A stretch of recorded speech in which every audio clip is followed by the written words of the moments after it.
અમદાવાદમાં મચ્છરજન્ય રોગચાળો વકર્યો છે। રોગચાળો વકરતા એએમસીએ હવે કમર કસી છે, એલર્ટ મોડમાં આવી ગઈ છે।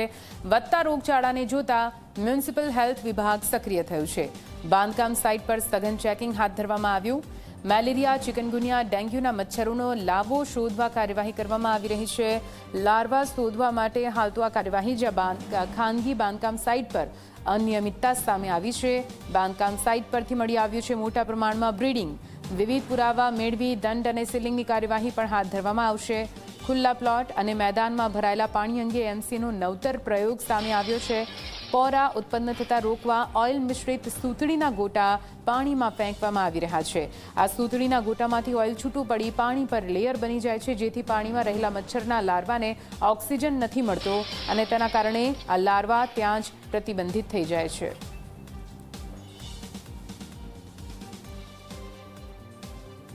અમદાવાદ શહેરમાં ચોમાસાની સિઝન ચાલી રહી છે અને આ સિઝન એટલે મચ્છરજન્ય રોગચાળાની સંખ્યા વધારવા માટેની સૌથી મોટી સિઝન, કારણ કે જે પ્રમાણે શહેરમાં ઠેક ઠેકાણે કન્સ્ટ્રક્શન સાઇટો ચાલે છે, વિવિધ ખાડા છે, ત્યાં પાણી ભરાવાના કારણે મચ્છરોના લાર્વાની ઉત્પત્તિ ખૂબ જ મોટા પ્રમાણમાં થઈ રહી છે। એટલે હાલ મ્યુનિસિપલ કોર્પોરેશનના મેલેરિયા વિભાગ દ્વારા સમગ્ર શહેરના વિવિધ ઝોનમાં પોતાની જે ખાસ ટીમો છે તેમના દ્વારા ચેકિંગ શરૂ કરવામાં આવ્યું છે। આપ જોઈ શકો છો ભાડજ વિસ્તારની કન્સ્ટ્રક્શન સાઇટ પર કે જ્યાં સાઇટ પર કામગીરી દરમિયાન વિવિધ પાણીના ખાબોચિયા ભરાયેલા છે, ત્યાં મચ્છરોના જે લાર્વા, ખાસ કરીને મેલેરિયા અને ડેન્ગ્યુ માટેના જે મચ્છરો સૌથી સીધા જવાબદાર છે, તેના લાર્વા પેદા થવાની જે આખી પ્રક્રિયા છે તે શરૂ થઈ ગઈ છે। આપ જોઈ શકો છો સ્ટાફ દ્વારા જે પાણી એકત્ર કરવામાં આવ્યું છે તેમાં દેખીતા લાર્વા તરી રહ્યા છે, એટલે તે મેલેરિયાના પણ છે અને ડેન્ગ્યુના પણ છે। અને આ જ લાર્વા વિવિધ તબક્કામાંથી પસાર થઈ આખરે મચ્છર બને છે અને જે પ્રમાણે શહેરીજનો, નાગરિકો જે મચ્છરજન્ય રોગચાળો, પછી તે સાદો મેલેરિયા હોય, ઝેરી મેલેરિયા હોય કે પછી ડેન્ગ્યુ, ચિકનગુનિયા હોય, તેનો ભોગ બને છે। હાલ આપણી સાથે ઉત્તર પશ્ચિમ ઝોનના ડેપ્યુટી હેલ્થ ઓફિસર છે। સાહેબ, શું કામગીરી શરૂ કરવામાં આવી છે? પ્રાઇમરી શું મળી આવ્યું છે હાલમાં અને ક્યાર સુધી આ કામગીરી ચાલુ રહેશે? છેલ્લા અમુક દિવસોમાં જે વરસાદ વધારે પડ્યો છે અમદાવાદ કોર્પોરેશનમાં, અને એમાં બી અમદાવાદમાં જે પશ્ચિમ વિસ્તારમાં વધારે વરસાદ પડ્યો છે, તો જેટલી જગ્યાએ ઓપન પ્લોટ્સ છે, કન્સ્ટ્રક્શન સાઇટ છે, ગવર્મેન્ટ સાઇટ હોય, પછી કોમર્શિયલ કોમ્પ્લેક્સીસ હોય, શાળાઓ હોય, દરેક જગ્યાએ અત્યારે અમદાવાદ કોર્પોરેશનના આરોગ્ય વિભાગ દ્વારા મચ્છરના લાર્વા ઉત્પન્ન ન થાય, મચ્છરની ઉત્પત્તિ ન થાય એની માટેનું સઘન ચેકિંગ કરવામાં આવ્યું છે। આજે એક પ્રાઇવેટ કન્સ્ટ્રક્શન સાઇટ છે, આની અગાઉ પણ અમારે આરોગ્યની ટીમ છે આ કન્સ્ટ્રક્શન સાઇટની મુલાકાત લઈને એમને નોટિસ આપેલી હતી, એમને સમજાવેલું હતું કે આ કન્સ્ટ્રક્શન સાઇટ ઉપર કઈ કઈ જગ્યાએ મચ્છરોનું બ્રીડિંગ થઈ શકે છે અને આ ડેન્ગ્યુ અને મેલેરિયા માટે જવાબદાર મચ્છરોનું બ્રીડિંગ એ કેવી રીતે અટકાવી શકે છે। તેમ છતાં પણ આજે અમે ચેકિંગ હાથ ધર્યું તો એની અંદર પુષ્કળ પ્રમાણમાં કન્સ્ટ્રક્શન સાઇટ ઉપર અમને લાર્વા જોવા મળેલ છે।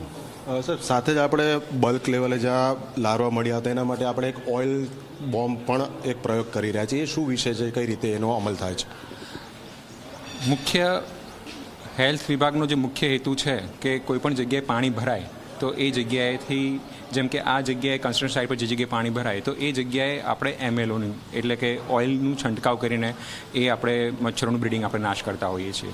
અમુક જગ્યા એવી હોય છે, અમુક બિલ્ડિંગ જે પડતર બંધ હાલતમાં હોય કે જેના છત ઉપર બાલ્કનીમાં કે પછી અમુક ખાડા એવા હોય કે જે જગ્યાએ આપણે પોતે પહોંચી ના શકતા હોય, તો એ જગ્યાએ આપણે આરોગ્ય વિભાગ દ્વારા જે સૂતળી બોમ્બ હોય એટલે સૂતળીને આપણે ઓઇલની અંદર ડૂબોડીને પછી એ જે સૂતળી બોમ્બને એ જગ્યાએ આપણે પ્લેસ કરવામાં આવે, ફેંકવામાં આવે, જેથી કરીને એ જે પાણીનું લેયર છે એની ઉપર એક ઓઇલનું લેયર બની જાય અને ત્યાં જે ઉત્પન્ન થતા લાર્વા છે આપણે એને નાશ કરી શકીએ। ખૂબ ખૂબ આભાર। તો આ પ્રમાણે જે વાત કરવામાં આવી છે કે ડેપ્યુટી હેલ્થ ઓફિસર ખુદ અહીંયા ઉપસ્થિત છે અને શરૂઆતમાં જ એક ખાનગી કન્સ્ટ્રક્શન સાઇટ પરથી ખૂબ જ મોટી પ્રમાણમાં જે મચ્છરોના બ્રીડિંગ છે તે મળી આવે છે, એટલે તંત્ર મોડી સાંજ સુધી આ કામગીરી કરશે ને જે પ્રમાણે જે રીતનું બ્રીડિંગ મળશે તેની સામે દંડથી લઈને સીલિંગ સુધીના પગલાં ભરવામાં આવશે।